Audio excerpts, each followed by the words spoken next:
1 week. That's all it took for these 8 habits to completely change my life. And before that week, I was stuck. I was tired, unmotivated, and I felt like I was going nowhere.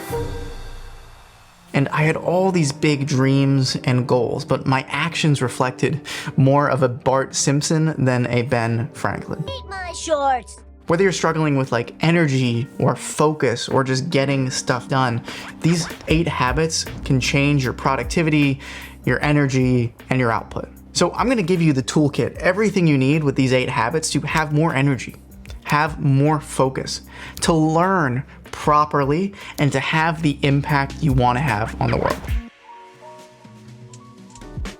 So daily writing like clarifies the day, removes like junk from my brain, and generally sets me up for success like nothing else ever does. And you can write whatever you want for like 5 to 10 minutes every morning in a journal. That's all you need to do. Like Ben Franklin would set goals, reflect on personal virtues, and evaluate his progress every single day in his journal. Stephen King writes 2,000 words a day no matter what. And he says, amateurs sit and wait for inspiration, and the rest of us just get up and go to work. And one piece of evidence, students that had a daily morning gratitude journal, literally just writing 2 things in the morning that they were grateful for every morning, had higher test scores, life satisfaction, and happiness by just writing these 2 things of gratitude in a journal.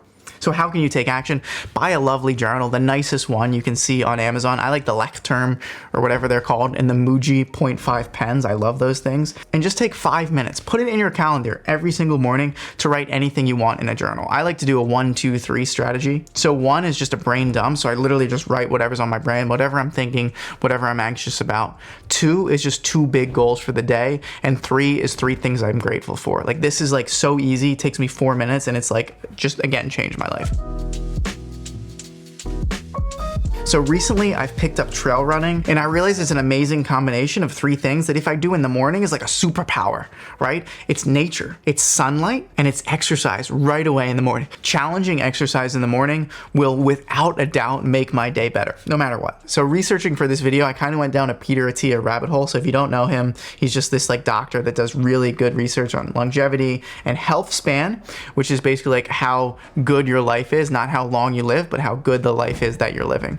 And basically he says, exercise has a more significant impact on health span, that's quality of life, and lifespan, length of life, than anything else. And finally, he says, the stronger you are, the lower your risk of death. There is no drug that even comes close to the benefits of exercise for your life. But what can you do? Well, this is really hard to advise on. Talk to your doctor, visit Peter Attia's website. But really, if you're hitting 300 minutes of exercise, like that's amazing. If you can hit 300 minutes of exercise a week, like you're gonna feel so much better.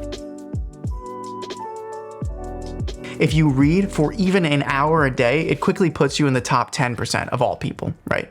No one does this. Most people read about 10 minutes a day, right? But so Warren Buffett actually quintuples, and that means just 5 times my reading about 500 to 1,000 pages a day. And here's a quote from Charlie Munger. He says, in my whole life, I have known no wise person who didn't read all the time. None. 0. And the superpower here is twofold. The act of reading builds focus abilities, writing abilities, and just like brain abilities, right? And the secondary benefit is this knowledge you get from reading. So take action, right? So I would read a book for at least 30 minutes a day if you can, in something that interests you. It doesn't need to be fancy. It can be sci-fi, it can be fantasy, it can be anything. Just the act of reading is so beneficial. Try and hit 30 minutes a day. I aim for 2 hours a day. So the 4th thing you want to do is only have one 30-minute window of using your phone every single day. If you spend 4 hours a day on your phone, by the end of that week, that's 1 full day. So 24 hours a day that you've dedicated to looking at this screen. Imagine if you suddenly gained 24 hours every single week. What could you do? You could do some crazy stuff. You could read a lot. You could learn programming. You could learn a new language. You could spend more time with your family. You could do anything you want. It's just like mind-blowing. 24 hours a week, or for most people, 5 to 10 years of 24 hours a day, right? 365 days a year on your life, by just reducing your phone time from 4 hours a day to 30 minutes a day. So what do? I go on about this in a previous video, and I'll link it somewhere around here. But basically, I put my phone in one spot. I only allow myself to look at that phone for like 15 minutes a day, and then otherwise I just don't look at it. So step number 5 is to learn the foundations much better than everyone else. The best students I know learn the basics better than anyone. They understood that information better than anyone else, and then they were able to transform that in a way that kind of fit their goals. There was very little, if any, memorization, just true understanding. And if you look at this Bloom's taxonomy of kind of the learning thing, it starts with remember, understanding, applying, analyzing, evaluate. I really only think for school, right, you need to understand maybe it's level 2 and level 3, maybe level 4, maybe that analyze. But if you can understand and apply at a really high level, you're gonna beat 95% of all other students, everyone learning these things, because no one takes the time. They all think they need to get to that memorization stage so they can score well on the test. But if you actually take a step back and understand the basics, you'll be able to do things with the information that no one else can do. So I would really focus a lot on level 2 and level 3. Of course, you need to remember it, right? But level 2 and level 3 are so magically transformational, like it's crazy. Like my favorite teachers in the world, the smartest people in the world, are all so good at number 2 and number 3, they could teach it to a 5-year-old, right? Because they're just so good at that base of the pyramid. And so what can you do to build the foundations? Well, first of all, figure out what's interesting to you. If you don't know what's interesting to you, I would start with like the big categories of things. So what are the big categories of things? Well, I have a huge list, but I think it's like physics, biology, chemistry, history, economics, computer science, philosophy, sociology, ethics, linguistics, like all these big things, right? And what I actually did is I went through all these things and I said, okay, what are some easy beginner books? And then what are some books that you can listen to that are like the foundational tomes, right? That's what you want to work towards. That's where this knowledge was started from. This is what the people like maybe 500, 1,000, 100 years ago were using to build this knowledge. And when you can understand these foundational like textbooks, right? You're just like, you're on another level. It's like not, you're just like top percentile, new human, another level, like change it, like you're just there, right? So what I would do is go through all of those, pick one. I think my favorite place to start would probably be physics. Physics is so cool.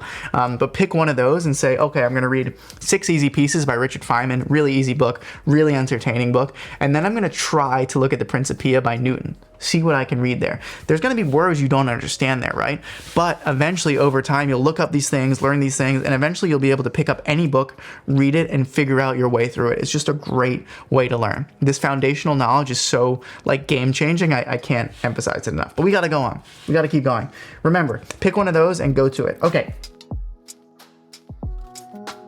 Tip number 6 is work on something excitingly ambitious. Now I stole this from Paul Graham, and he said basically you need to work on something excitingly ambitious, right? And the other thing is, why is everyone so goddamn realistic? It's just no fun. Think big here. You need to work on something that's going to change your life. This is how this week is going to be awesome, right? You just work on something that's going to change your life. The funny thing is that most people are being way too realistic. They're just putting themselves in a box, right? When you want something, the whole universe conspires to help you achieve that thing. And that's from The Alchemist, which is one of my favorite books, but it really is true. The past 6 months, like my life has changed, like through basically a bunch of stuff, like these big visions, these big goals that I put out there. And like, because I've had these, my life has changed. It feels like our odds of dreaming about these big things dwindle like as we get older. And why? They shouldn't. Even at a young age, people are being told to be realistic, and I wish they were being told to be realistic a lot less. This is a long quote from Paul Graham, but please stick with me. Okay, develop a habit of working on your own projects. Don't let work mean something other people tell you to do. If you manage to do great work one day, it will probably be a project on your own. It may be within some bigger project, but you'll be driving your part of it. What should your projects be? Whatever seems to you excitingly ambitious. As you grow older and your taste in projects evolves, exciting and important will converge. At 7, it may seem excitingly ambitious to build huge things out of Lego. And then at 14 to teach yourself calculus. Till at 21, you start to explore unanswered questions in physics. But always preserve excitingness. Always preserve excitingness. There's a kind of excited curiosity that's both the engine and the rudder of great work. It will not only drive you, this is such a good essay. It will not only drive you, but if you let it have its way, will also show you what to work on. What are you excessively curious about? Curious to a degree that would bore most other people. That's what you're looking for. Once you've found something you're excessively interested in, the next step is to learn enough about it to get you to one of the frontiers of knowledge. Knowledge expands fractally, and from a distance, its edges look smooth. But once you learn enough to get close to one, they turn out to be full of gaps. This is just like, I'm like tingling reading this because it's so good. And basically what he's saying here is you need to constantly follow what's inside of you. What's so exciting to you? What's such an ambitious project that is just driving you towards that thing? Let that childlike curiosity pull you towards those things. This is why I quit medicine. This is why I'm doing this and a bunch of other things, because I know I'm going to do the best work in the world, make the biggest impact on the world when I'm doing things like this, things that excite me. You need to follow that inner child. You need to follow that passion, and you will change the world. And the other thing is, once you start to learn, he's saying this thing, once you're far away, it looks like everything's close together. But once you start to come up close, you realize, actually, there's a lot of broken things here. There's a lot of gaps to this knowledge.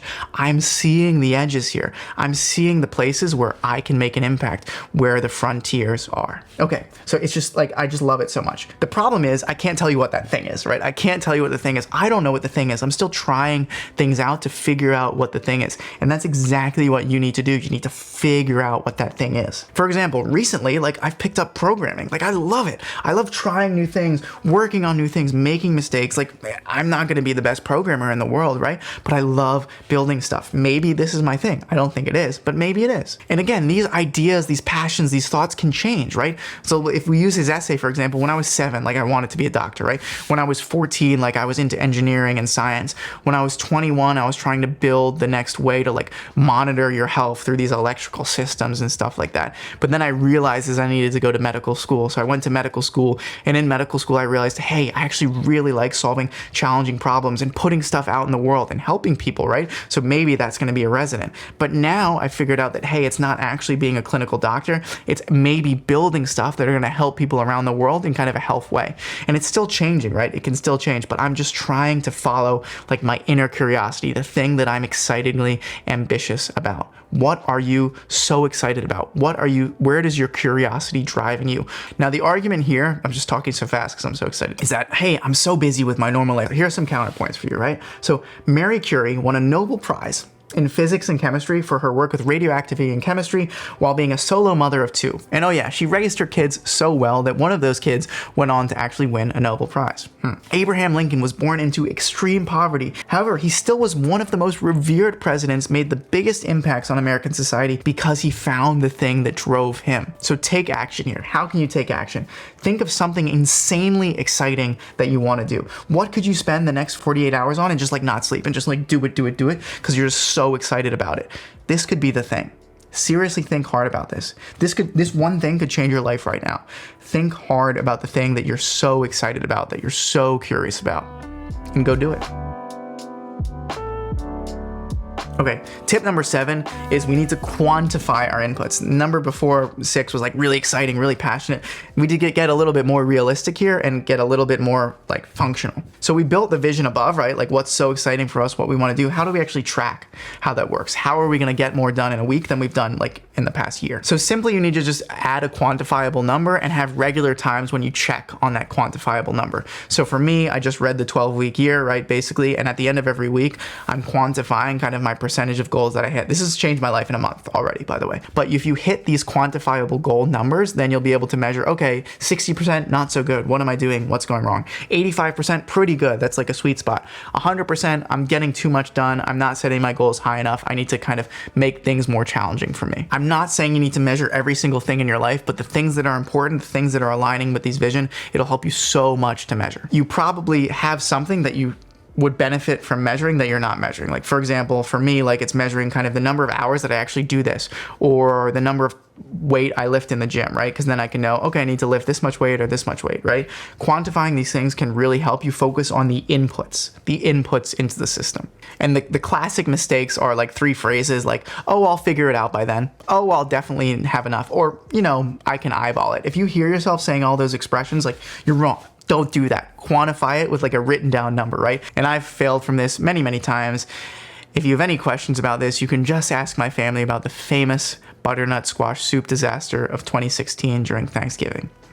I'll show you one of my examples, and you'll see that I've actually scheduled out all these individual things that I want to do, even my haircut, even exercising, even like when I'm going to go to the gym and stuff like that, when I'm going to do coffee, because it's so important for me to quantify these goals and get them in the calendar and do them. Then at the end of the week, based on the number of things, like the goals I set with these hourly goals, I quantify them with a percentage. So what can you do? Well, really just measure it. If you measure it, you can fix it.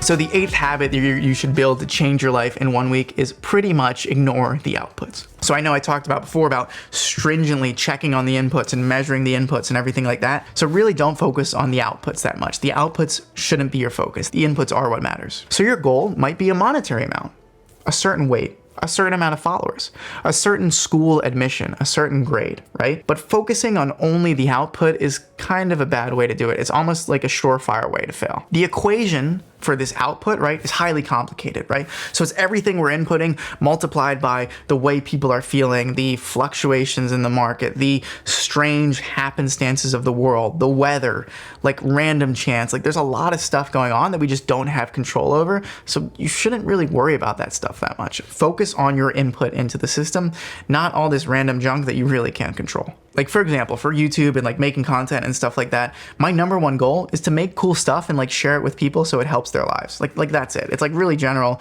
really like cliche, but it's what I focus on doing in these videos, just helping you out, making sure you have a better life and making sure you're hopefully a little bit happier and like more productive or successful in whatever you want to do. That's all I care about. So what I don't focus anymore on are likes, number of subscribes, revenue I get from things. I really just focus on making cool stuff and sharing it with people. Like that's it. The quick small caveat here is that I do spend maybe 5% of my time checking on the outputs here, right? Because we might need to course correct. We might need to move in a different direction if kind of we're doing all the inputs right, but the outputs are changing, right? And the only reason we do this is because maybe our inputs are affecting the outputs, right? For example, like if I'm trying to put on weight, right? Which I've actually been trying to do, bulk up. So if I've been trying to put on weight recently, right? And I think I'm doing all the inputs correctly, right? Calorie counting, exercising, like all this kind of stuff, but I'm not actually gaining weight after like 6 months to a year of like doing this, I need to go check on the inputs again, right? Because maybe my calorie counting's wrong, or maybe I have a health thing going on. I actually did do this recently and I found out like I'm just not tracking calories properly. Like that's it. And it says in the Bhagavad Gita, you are not entitled to the fruits of your labor, only the labor itself. I love that quote. So overall, what can you do? Instead of being attached to external motivators for what you're doing, how can you affect the input into the system? How can you have the best possible inputs and do it consistently, and your life will be changed. Okay, bonus, extra special bonus tip. You thought it was 8 tips? It's 9 tips. Bonus tip. Tip number 9, change your life in 1 week by going to work in coffee shops. Now, it's not as big and dramatic as this other thing, but this is what I've been doing for the past 6 months to a year, and it's changed my life. I'll spend, you can see in my schedule, right? I'll spend maybe like 2, 3, 4 hours in a coffee shop working on the most important thing I need to work on in the morning, put in the headphones, open up the computer. I don't know, it's something about the minimalism of only having this computer, only having the coffee, having the people around me working and talking that makes me just like focus. I think it's because the same reason I like going to public gyms. It's almost like the peer pressure of like working in front of other people. Okay, so that's it. So to change your life in 1 week, write daily for 5 minutes. Wake up early and exercise. Read at least 30 minutes a day. Max your phone time at 30 minutes a day. Most of us are spending 3 hours and a half, 4 hours on our phone a day. Learn foundational knowledge. Work on something excitingly ambitious. Quantify and care about the inputs. Mostly ignore the outputs and check out a coffee shop. But that is it. I hope this helps you. These things like really, they've changed my life. So I just was so excited to share them with you because I finally put into perspective like all the things I think I've been doing recently that have just made me like do more and like happier and more successful than I've ever been in my entire life. But that is it. Thank you so much for watching, and I will see you on the next one.